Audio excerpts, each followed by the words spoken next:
বন্ধুরা, একঘেয়েমি মুরগির মাংস খেতে যাদের ভালো লাগে না, একটু ভিন্ন রকম স্বাদ আনতে এইভাবে রান্না করে খেয়ে দেখতে পারেন। দিয়ে দিব গোটা জিরে, আর এখন দিয়ে দিব সাদা এলাচ আর গরম মশলা, দেবো 4-5টা গোলমরিচ।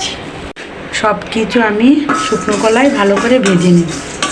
দিয়ে দিব আদা বাটা, রসুন বাটা, দিয়ে দেবো পরিমাণ মতো লবণ, লাল মরিচের গুঁড়ো। এখন দিয়ে দিব সরিষার তেল।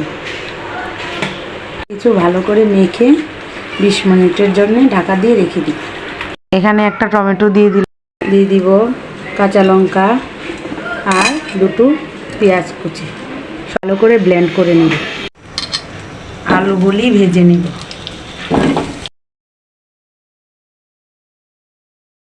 ভাজা হয়ে গেলে এখন তুলে নিব। সরিষার তেল, শুকনো লঙ্কা, দিয়ে দিব সাদা এলাচ আর গোটা গরম মশলা, দিয়ে দিব গোটা জিরে, এখন দিয়ে দিব পেঁয়াজ কুচি,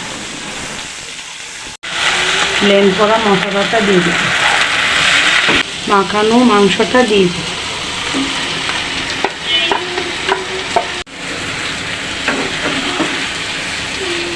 ঢাকা দিয়ে রেখে দিব।